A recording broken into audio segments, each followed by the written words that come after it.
Derrière les lumières vives de la télévision mexicaine existe un monde que le public européen voit rarement. Un monde sans tapis rouge, sans applaudissements, sans caméra. Là-bas règnent des murs froids, le silence et un temps qui se consume lentement. Des femmes, autrefois célébrées comme des icônes de gloire, de beauté et de pouvoir, se sont soudain retrouvées dans un endroit où personne n'aurait cru qu'elles mettraient un jour les pieds. Du glamour des studios à l'isolement derrière les barreaux, le chemin fut plus court qu'il n'y paraissait. Ces histoires ne sont pas celles de rumeurs ou de sensations des réseaux sociaux, mais d'enquêtes réelles, de dossiers judiciaires et de verdicts qui ont anéanti des carrières entières. Chacune de ces femmes a perdu non seulement sa liberté, mais aussi l'image que des millions de personnes avaient d'elle. C'est l'histoire d'une chute insidieuse, d'une transformation de stars acclamées en symboles, d'une descente aux enfers bouleversante. Et la première femme, dont le nom suscite une reconnaissance immédiate même en Europe, incarne l'un des effondrements les plus spectaculaires de l'histoire de la télévision latino-américaine. 1. Laura Bozzo. Pendant des décennies, Laura Bozzo fut l'une des figures les plus puissantes de la télévision latino-américaine.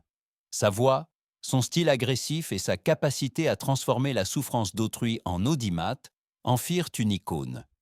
Des millions connaissaient sa phrase célèbre avec laquelle elle condamnait les autres, sans se douter qu'elle-même se retrouverait un jour devant les tribunaux.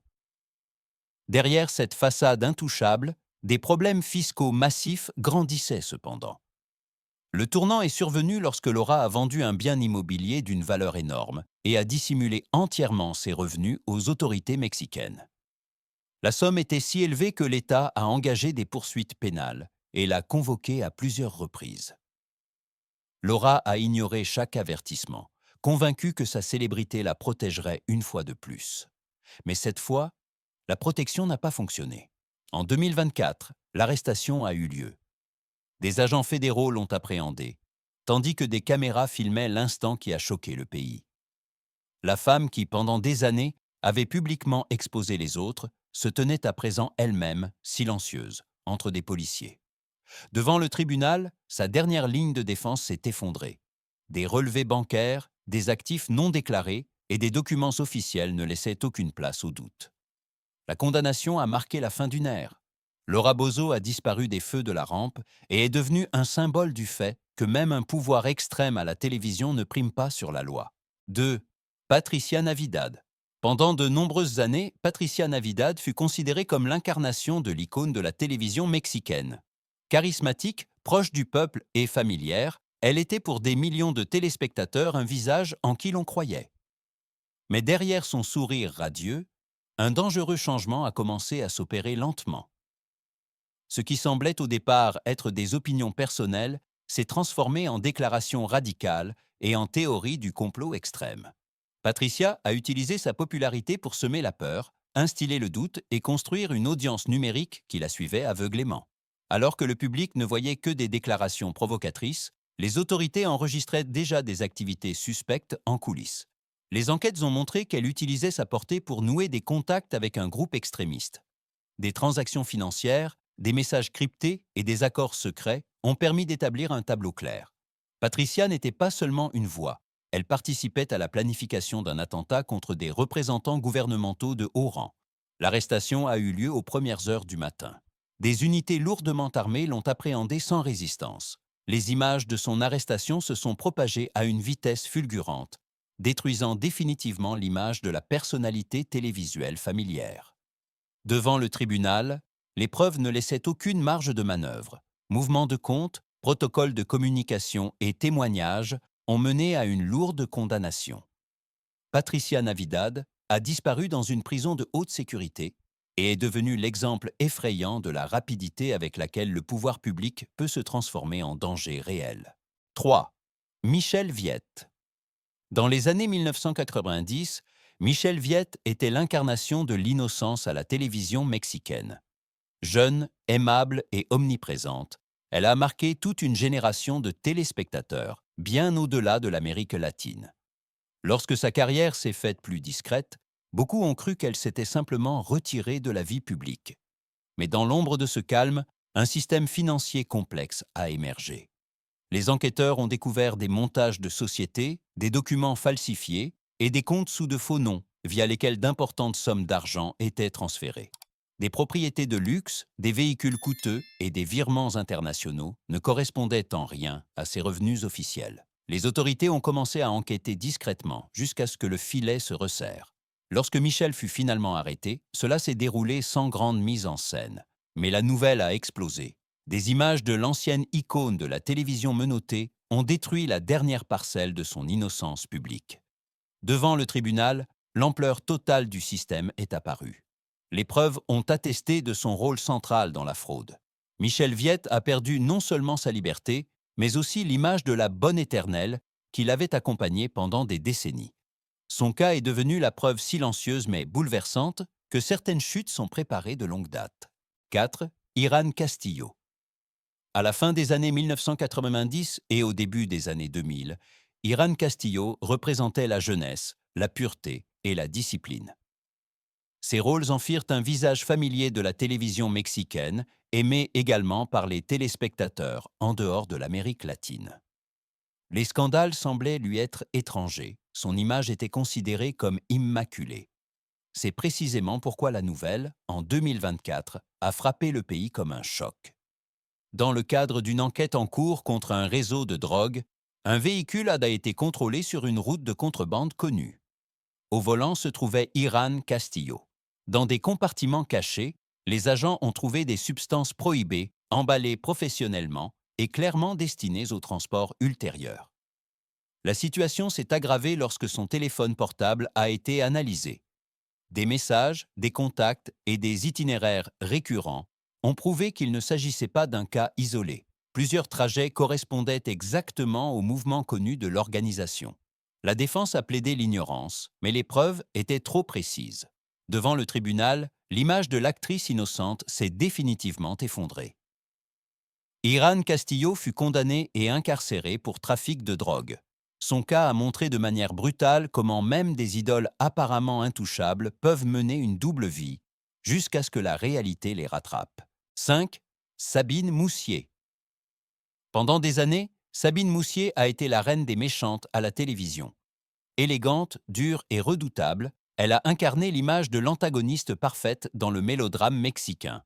Loin des caméras, elle se présentait cependant comme une philanthrope engagée et une partisane d'une fondation pour enfants gravement malade.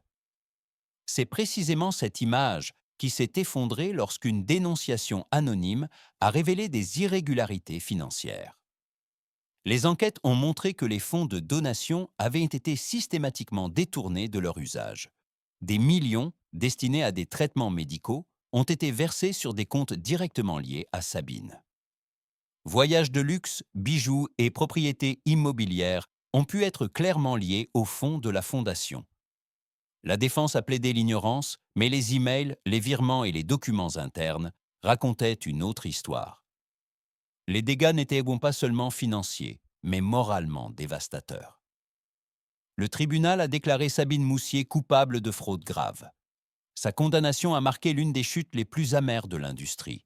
Une femme qui jouait les méchantes à la télévision est devenue, dans la vie réelle, le symbole d'une rupture de confiance particulièrement douloureuse. 6. Litsi. Litsi fut longtemps considérée comme l'incarnation de l'innocence à la télévision mexicaine. Avec son allure douce et ses rôles romantiques, elle est devenue l'idole d'une jeune génération. C'est précisément pourquoi son retrait des feux de la rampe parut sans histoire, presque logique. Personne ne soupçonnait que quelque chose de dangereux se tramait en coulisses. En 2024, tout a changé en quelques minutes.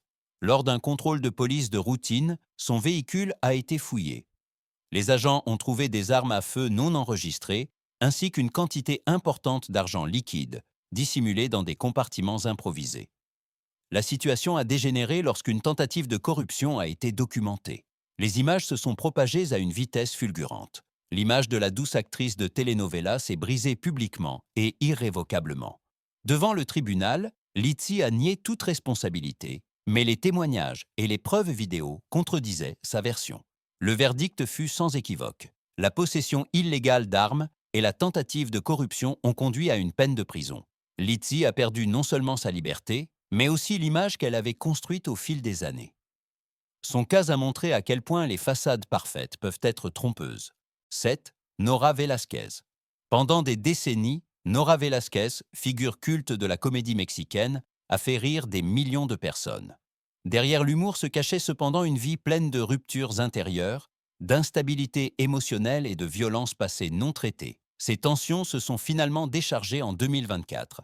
Pendant les répétitions d'un projet théâtral, une dispute a dégénéré avec un collègue plus jeune. Selon des témoignages, Nora a perdu le contrôle et l'a agressé violemment, lui infligeant de graves blessures. La police est rapidement arrivée. Des caméras ont immortalisé le moment de son arrestation. Pour le public, ce fut un choc. Devant le tribunal, elle a été déclarée responsable. L'accusation était celle de coups et blessures graves. Le verdict a abouti à une peine de prison dans une prison pour femmes, loin des scènes où elle était autrefois célébrée. Le cas de Nora Velasquez est l'un des plus tragiques de cette liste. Une femme qui a donné de la joie pendant des années a finalement échoué face à ses propres démons intérieurs. Sa chute fut silencieuse, mais définitive. Ces 7 femmes se trouvaient autrefois au sommet du monde du divertissement. Elles possédaient la gloire, l'influence et l'attention de millions de personnes. Mais chaque histoire révèle la même vérité. La célébrité ne protège pas des conséquences. Au contraire, elle peut même accélérer la chute. Ce qui relie tous ces destins, ce n'est pas seulement le crime, mais l'illusion d'intouchabilité. La croyance que le pouvoir, la popularité ou l'amour du public soient plus forts que la loi. Mais à la fin, il n'y avait plus de caméras, plus d'applaudissements et plus d'excuses. Seulement des dossiers, des verdicts et des portes closes. Ces histoires ne sont pas une mise en garde contre la célébrité, mais contre la perte de ses limites. Elles rappellent à quel point la ligne entre l'admiration et la chute peut être mince. Aujourd'hui, ces femmes ne sont plus des icônes, mais des chapitres de l'histoire sombre du show business. Et la question demeure, la célébrité est-elle un bouclier ou simplement un projecteur qui rend la chute encore plus visible ?